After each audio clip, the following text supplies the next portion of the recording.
নমস্কার বন্ধুরা, পূজার রান্নাঘর অ্যান্ড ব্লগে আপনাদের সকলকে স্বাগত জানাই। আজকে চলে এসেছি আর একটা অন্যরকম রেসিপি নিয়ে। এটা ছিল হাঙর ভোলা। আমি কয়েক টুকরো মাছ নিয়ে নিয়েছি। আজকের এই মাছটা দিয়ে তোমাদের সুন্দর একটা রেসিপি করে দেখাবো। প্রথমে মাছগুলোর মধ্যে লবণ আর হলুদ দিয়ে দিচ্ছি। অবশ্যই ভোলা মাছে কিন্তু অনেক সময় লবণ দেওয়া থাকে। আমি যে মাছটা নিয়েছি এটায় লবণ ছিল না, সেই জন্য আমি লবণ দিয়েছি। এই দেখো, মাছটাকে কিন্তু খুব ভালোভাবে লবণ হলুদ মাখিয়ে নিলাম। এটা মাখিয়ে আমি 2 মিনিটের জন্য রেখে দিয়েছি।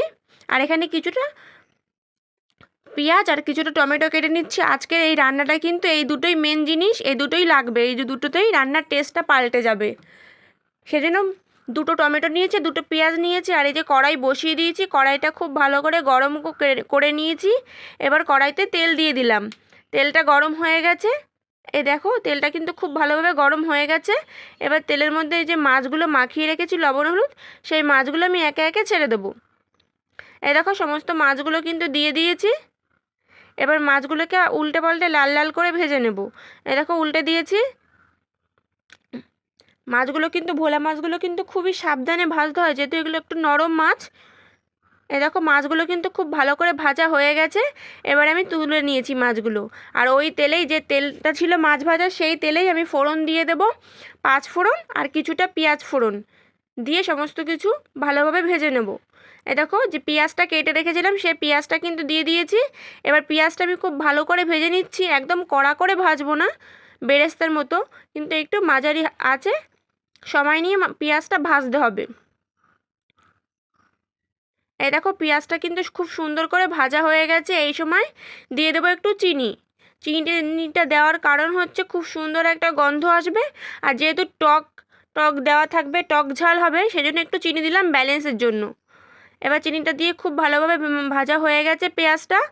এবার যে টমেটোটা কেটে রেখেছি সেটা দিয়ে দেবো এর ভিতরে। এই দেখো, যে পাকা টমেটো নিয়েছি আমি এখানে কিন্তু বড় সাইজের 2টো নিয়েছি টমেটো।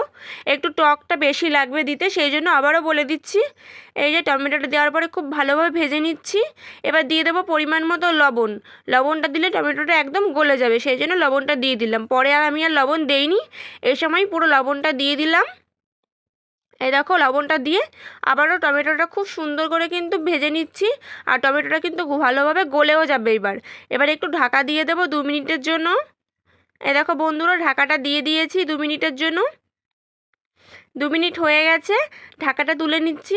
এই দেখো, টমেটোটাও কিন্তু 2 মিনিটে খুব ভালোভাবে গলে গেছে, তোমরা দেখলেই বুঝতে পারছো। আর যারা যারা এরকমভাবে রান্না করে খাওনি, একবার আমার কথা শুনে এই রান্নাটা করে খেও, বাড়ির সবাই তোমার প্রশংসা করবে। এবার দিয়ে দিচ্ছি পরিমাণ মতো লঙ্কার গুঁড়ো। যারা একটু ঝাল বেশি খাও অবশ্যই একটু ঝাল বেশি দেবে, ভালো লাগবে। এই দেখো, লঙ্কার গুঁড়ো দিয়ে দিয়েছি। এবার লঙ্কার গুঁড়োটা দিয়েও মশলার সাথে খুব ভালোভাবে কষিয়ে নেব। এই দেখো বন্ধুরা, কষানো কিন্তু খুব ভালোভাবে হয়ে গেছে। এবার দিয়ে দেবো পরিমাণ মতো হলুদ। আর তোমাদেরকে বলছি, যারা আমার ফেসবুক থেকে দেখছো তারা প্লিজ আমার ফেসবুকটা ফলো করে দিও। আর যারা ইউটিউব থেকে দেখছো আমার চ্যানেলটা সাবস্ক্রাইব করে দিও।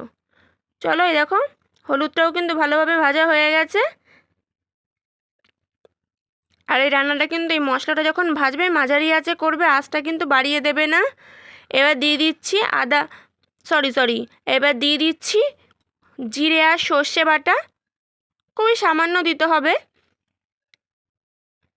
সর্ষেটা কিন্তু দেওয়ার পরে বেশি ভাজতে হবে না, সর্ষে বেশি ভাজতে হয় না। একটু হালকা ভেজে নিয়েছি। ভেজে এবার দিয়ে দেব জল।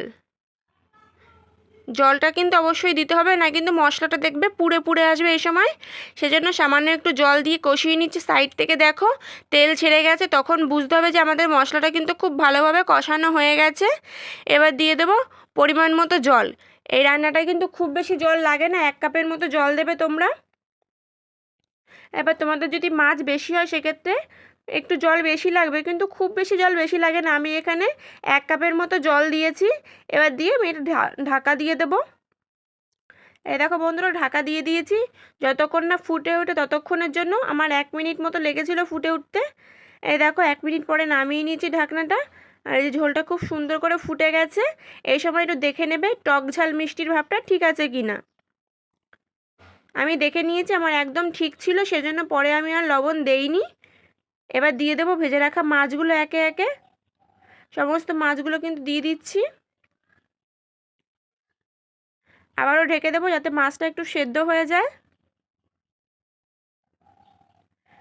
এই দেখো এই পাশ কিন্তু খুব ভালোভাবে সেদ্ধ হয়ে গেছে আর মশলাটাও ঢুকে গেছে।